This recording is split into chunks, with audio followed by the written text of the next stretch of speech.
আজ ফিলোসফি মাইনরের চতুর্থ ক্লাস। এই ক্লাসে আমরা 2 মার্কের প্রশ্নগুলো নিয়ে আলোচনা করব। অর্থাৎ ন্যায় দর্শনে আমরা এর আগে 3টি ক্লাস করেছি, সেগুলো হচ্ছে বড় প্রশ্ন। এবং আজ যে ক্লাসটি করছি সেটা হচ্ছে এই ন্যায় দর্শন থেকে খুব গুরুত্বপূর্ণ 2 মার্কের এসএকিউ। ঠিক আছে, তো দেরি না করে শুরু করা যাক। যে প্রশ্নগুলো খুবই গুরুত্বপূর্ণ রয়েছে তোমাদের জন্য, 2 মার্কের যে প্রশ্নগুলো আছে পরীক্ষায়, তো সেগুলো নিয়েই আলোচনা করব আজ। তো ন্যায় দর্শনে প্রথমেই জেনে নেব প্রতিষ্ঠাতাকে। দেখো, এরকম একটা প্রশ্ন থাকতেই পারে। ন্যায় দর্শনের প্রতিষ্ঠাতা হলেন মহর্ষি গৌতম। ঠিক আছে, যিনি অক্ষপাদ নামেও পরিচিত। মধ্বাচার্য সর্বদর্শন সংগ্রহ গ্রন্থে ন্যায় দর্শনে অন্বীক্ষিকী দর্শনও বলেছেন। ঠিক আছে, ন্যায় দর্শনের প্রথম গ্রন্থ হলো মহর্ষি গৌতম বা অক্ষপাদ রচিত ন্যায় সূত্র। এটা খুব মনে রাখতে হবে। ঠিক আছে, তো ন্যায় দর্শনের প্রতিষ্ঠাতা হচ্ছে মহর্ষি গৌতম। এবারে ন্যায় দর্শনের যে ন্যায় শব্দটি, তার অর্থ কি? তো ন্যায় শব্দের অর্থ নিয়তে অনেন ইতি ন্যায়, অর্থাৎ যে শাস্ত্র দ্বারা বুদ্ধি মীমাংসায় পৌঁছায়। ঠিক আছে, বুদ্ধি দ্বারা বা মীমাংসার দ্বারা পৌঁছানো যায় যে শাস্ত্র, সেইটাই হচ্ছে ন্যায়। যুক্তি তর্কের সাহায্যে অন্যের কাছে কিছু প্রতিষ্ঠার যে পদ্ধতি, তাকেও ন্যায় বলে। আবার বিভিন্ন প্রমাণ দ্বারা বস্তুর স্বরূপ প্রতিষ্ঠাও ন্যায়। ঠিক আছে, এক কথায় যার দ্বারা কিছু নিশ্চিতভাবে জ্ঞাত হয়, মানে জানা যায়, ঠিক আছে, তাই হচ্ছে ন্যায়। পরের প্রশ্ন দেখো, ন্যায়ের মুখ্য আলোচ্য বিষয় কি, অর্থাৎ প্রধান আলোচ্য বিষয়। তো ন্যায় মুখ্যত জ্ঞান তত্ত্বের আলোচনাই করা হয়েছে। এছাড়াও জড়জগৎ বিষয়ক আলোচনা, জীবাত্মার স্বরূপ ও মোক্ষ সংক্রান্ত আলোচনা এবং ঈশ্বরের আলোচনাও করা হয়েছে। ঠিক আছে, তো জ্ঞান তত্ত্বের আলোচনা, এবং জ্ঞান তত্ত্বের মধ্যেই জড়জগৎ সম্পর্কে, ঠিক আছে, জীবাত্মার স্বরূপ সম্পর্কে, মোক্ষ মানে মুক্তি সম্পর্কে, ঈশ্বর সম্পর্কে আলোচনা করা হয়েছে। ঠিক আছে, পরের প্রশ্ন দেখো, ন্যায় সূত্রের প্রথম সূত্রের আলোচ্য বিষয় কি? তো মহর্ষি গৌতম তার ন্যায় সূত্রের প্রথম অধ্যায়ের প্রথম আহ্নিকের প্রথম সূত্রে নিঃশ্রেয়স বা মোক্ষ লাভের সহায়ক 16টি পদার্থের আলোচনা করেছেন। ঠিক আছে, তো আমাদেরকে জানতে হবে ন্যায় দর্শনে 16টি পদার্থকে স্বীকৃতি দেওয়া হয়েছে। পরের প্রশ্ন দেখো, ন্যায় দর্শনের 16টি পদার্থ কি কি?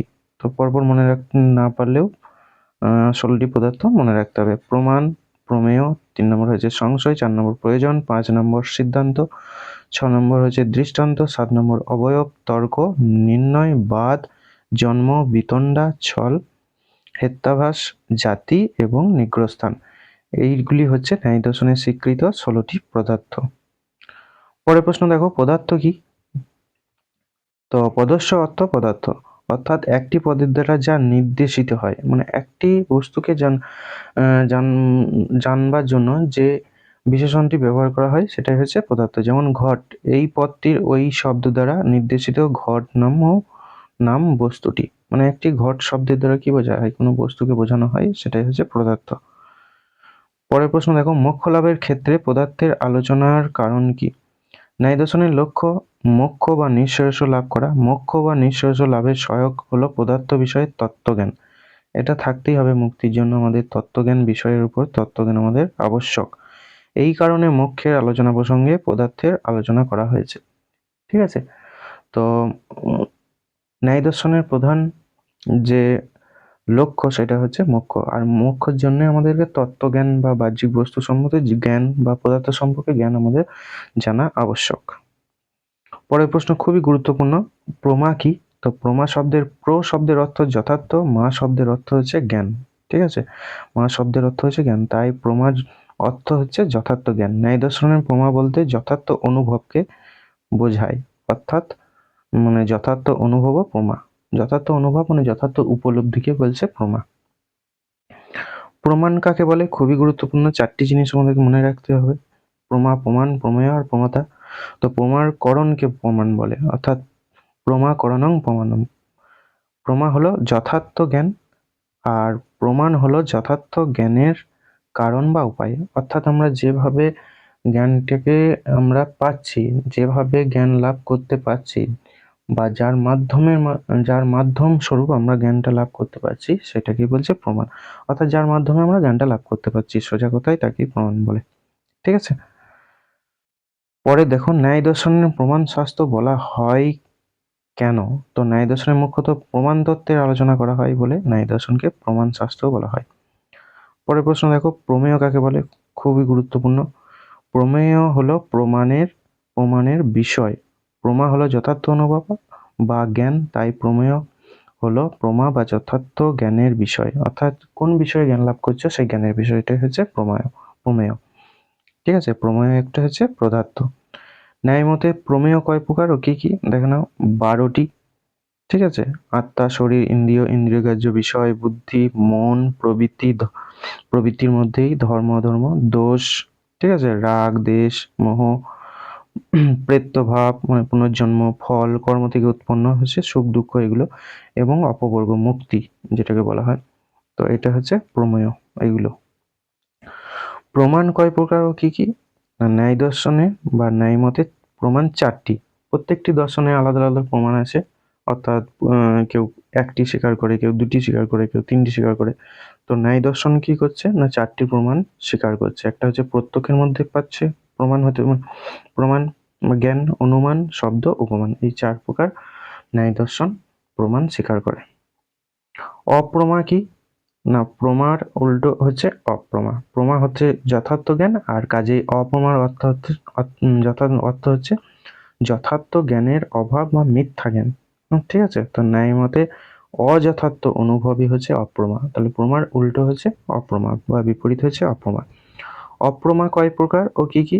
অপ্রমা দেখো 3 প্রকার: সংশয়, বিপর্যয় এবং তর্ক। পরের প্রশ্ন দেখো, প্রমার লক্ষণ কি? খুবই গুরুত্বপূর্ণ প্রশ্ন। অন্নং ভট্ট প্রমার লক্ষণ করেছেন তদ্বতী তৎ প্রকারক অনুভব। ঠিক আছে, যথার্থ অনুভব, অর্থাৎ সেই হেতু সেই প্রকার অনুভবই যথার্থ অনুভব। এর দ্বারা তিনি যে অর্থ প্রকাশ করেছেন তা হলো যে বস্তুটি বা যে গুণসম্পন্ন সেই বস্তুকে সেইভাবে বা সেই গুণসম্পন্ন রূপে যে অনুভব, তাই হচ্ছে যথার্থ অনুভব বা প্রমা। এটা অনং ভট্ট বলছেন। অপ্রমার লক্ষণ কি? অপ্রমার লক্ষণ কি বলেছেন দেখো। তদ্ভাবতী তৎপ্রকারক অনুভব অযথার্থ অনুভব, অর্থাৎ কোনো বস্তুতে যার অভাব আছে সেই বস্তুকে সেই অভাব বিশিষ্ট বস্তুরূপের যে জ্ঞান, ঠিক আছে, তাই অযথার্থ অনুভব বা অপ্রমা। অর্থাৎ কোনো বস্তুতে যার অভাব আছে সেই বস্তুকে সেই অভাব বিশিষ্ট, মানে যার অভাব আছে সেই অভাবটা বস্তুরূপে যে জ্ঞান, সেটাকেই বলছে অনুভব বা অপ্রমা, অযথার্থ অনুভব বা অপ্রমা। পরের প্রশ্ন দেখো, মহর্ষি গৌতম প্রদত্ত প্রত্যক্ষের লক্ষণটি কি? আমরা বড় প্রশ্নতে আলোচনা করেছি, ইন্দ্রিয়ার্থ সন্নিকর্ষোৎপন্নং জ্ঞানং অব্যপদেশম অব্যভিচারী ব্যবসায়ত্বং প্রত্যক্ষম। অর্থাৎ ইন্দ্রিয়ের সাথে ইন্দ্রিয়গ্রাহ্য বিষয়ের সন্নিকর্ষ হেতু যে নিশ্চিত অভ্রান্ত মানে ভুল নয় এবং পূর্ববর্তী জ্ঞানের দ্বারা উৎপন্ন হয় এমন জ্ঞানই প্রত্যক্ষ। অর্থাৎ ইন্দ্রিয়ের সঙ্গে বিষয়ের মানে বস্তু যখন সংযোগ হয়, ঠিক আছে, তখন যে জ্ঞান উৎপন্ন হয় নিশ্চিত অভ্রান্ত, ঠিক আছে, সেটাই হচ্ছে প্রত্যক্ষ। পরের প্রশ্ন দেখো, প্রত্যক্ষের শ্রেণীগুলি কি কি? তো আমরা আগেই জেনেছি ন্যায় দর্শনের লৌকিক আর অলৌকিক নামে 2 প্রকার প্রত্যক্ষ বিভাগ করা আছে। লৌকিক প্রত্যক্ষ আবার 3 প্রকার, কি? সবিকল্পক, নির্বিকল্পক এবং প্রত্যভিজ্ঞা। আর অলৌকিক প্রত্যক্ষ 3 প্রকার: সামান্য লক্ষণ প্রত্যক্ষ, জ্ঞান লক্ষণ প্রত্যক্ষ এবং যোগজ প্রত্যক্ষ। অন্য দিক থেকেও প্রত্যক্ষের 2 ভাগে ভাগ করা যায় প্রত্যক্ষকে, একটা হচ্ছে বাহ্য প্রত্যক্ষ আর একটা হচ্ছে অন্তঃপ্রত্যক্ষ। পরের প্রশ্ন দেখো, নির্বিকল্প প্রত্যক্ষ কি? না নিষ্প্রকারকং জ্ঞানং নির্বিকল্পং, অর্থাৎ যে প্রকার প্রত্যক্ষের ক্ষেত্রে প্রকারের জ্ঞান থাকে না, তাই হচ্ছে নির্বিকল্প প্রত্যক্ষ। ইন্দ্রিয়ের সাথে বিষয়ের সন্নিকর্ষ থেকে উৎপন্ন প্রথম ক্ষণের জ্ঞানই হচ্ছে নির্বিকল্প প্রত্যক্ষ। আমরা পার্থক্যতে আলোচনা করেছি নির্বিকল্প প্রত্যক্ষ আর সবিকল্প প্রত্যক্ষ, ঠিক আছে, এর আগে ক্লাসে, সেটা একটু দেখে নেবে তাহলেই হবে। সবিকল্প প্রত্যক্ষ একটু দেখে নেবে, স্বপ্রকারকং জ্ঞানম সবিকল্পং, ঠিক আছে, অর্থাৎ প্রকার বা বিশেষণ রূপ যে জ্ঞান তাই হচ্ছে সবিকল্প প্রত্যক্ষ। এগুলো আর বললাম না, পার্থক্যতে আলোচনা করা হয়েছে। পরের প্রশ্ন দেখো, সন্নিকর্ষ কি? সন্নিকর্ষ হলো যে ইন্দ্রিয় যে বিষয়ের গ্রাহক হয় সেই ইন্দ্রিয়ের সাথে সেই বিষয়ের সন্নিকর্ষ রূপ বৃত্তি, যার অব্যবহিত পরক্ষণে জ্ঞান উৎপন্ন হয়। ঠিক আছে, মানে আমাদের 5টি ইন্দ্রিয় আছে, 5টি ইন্দ্রিয়ের সঙ্গে 5টি, যেমন জিহা আমাদের জিহার সম্বন্ধে কোনো খাবারকে যখন টেস্ট করা হয় তখন সেটা জিহার সঙ্গে বস্তুটাকে খাদ্য বস্তু যে সম্পর্ক, তার ফলে যে জ্ঞান উৎপন্ন হয় সেরকম। আবার চোখ দিয়ে আমরা কোনো বস্তুকে প্রত্যক্ষ করছি, সেরকম হচ্ছে সন্নিকর্ষ, অর্থাৎ বস্তুর সঙ্গে, ঠিক আছে, বস্তুর সঙ্গে আমাদের ইন্দ্রিয়ের যে সংযোগ, তার ফলে যে জ্ঞান, সেটাই হচ্ছে সন্নিকর্ষ। সন্নিকর্ষ কয় প্রকার ও কি কি? দেখো, সন্নিকর্ষ হচ্ছে দুই প্রকার, লৌকিক আর অলৌকিক। লৌকিক সন্নিকর্ষ আবার 6 প্রকার। কি কি? সংযোগ সন্নিকর্ষ, সংযুক্ত সমবায় সন্নিকর্ষ, সংযুক্ত সমবেত সমবায় সন্নিকর্ষ, সমবায় সন্নিকর্ষ, সমবেত সমবায় সন্নিকর্ষ এবং বিশেষ্য বিশেষণাভাব সন্নিকর্ষ। ঠিক আছে। অনুমান কি? পরের প্রশ্ন দেখো, অনুমান ন্যায় শিক্ষিত একটি প্রমাণ। অনুমানের লক্ষণ করা হয়েছে অনুমিতিকরণং অনুমানম, অর্থাৎ অনুমিতির করণকে অনুমান বলে। ঠিক আছে। অনুমিতি জিনিসটা কি এবারে বুঝে নেব। ন্যায়মতে পরামর্শজনং জ্ঞানং অনুমিতি, অর্থাৎ পরামর্শ থেকে উৎপন্ন জ্ঞান হচ্ছে অনুমিতি। পরামর্শ কাকে বলে এবার জানবো। ন্যায় দর্শনে পরামর্শের লক্ষণ করা হয়েছে ব্যাপ্তি বিশিষ্ট পক্ষ ধর্মতা জ্ঞানং পরামর্শ, অর্থাৎ ব্যাপ্তি বিশিষ্ট পক্ষ ধর্মতার যে জ্ঞান, তাই হচ্ছে পরামর্শ। পরামর্শ বলতে লিঙ্গ পরামর্শকে বোঝায়। ব্যাপ্তি কি? ব্যাপ্তি হচ্ছে অনুমানের হেতু ও সাধ্যের নিয়ত সহচার সম্বন্ধ, আমরা আগে জেনেছি। ঠিক আছে। যত্র ধূম তত্র বহ্নি, অর্থাৎ যেখানেই ধূম থাকে সেখানেই বহ্নি থাকে, এইরূপ জ্ঞানই হচ্ছে বহ্নি। পরের প্রশ্ন দেখো, অনুমান কয় প্রকার ও কি কি? 2 প্রকার সাধারণত, সাধ্যানুমান ও পরার্থানুমান। সাধ্যানুমানের লক্ষণ হচ্ছে সাধ্যং জনং অনুমান সাধ্যানুমান, অর্থাৎ নিজের জন্য যে অনুমান করা হয় সেটাই হচ্ছে সাধ্যানুমান। আর পরার্থানুমানের লক্ষণ হচ্ছে পরার্থের জন্য অনুমান পরার্থানুমান, অর্থাৎ অপরের কোনো কিছু প্রমাণ বা প্রতিষ্ঠা করার জন্য যে অনুমান, তাই হচ্ছে পরার্থানুমান।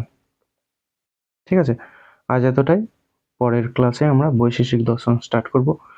এখনো পর্যন্ত যারা এই চ্যানেলটিকে সাবস্ক্রাইব করনি, অবশ্যই সাবস্ক্রাইব করে নাও, কারণ প্রত্যেকটা ক্লাস আমরা ফিলোসফি, পল সায়েন্স, হিস্ট্রি, ঠিক আছে, এগুলো দিয়ে থাকবো।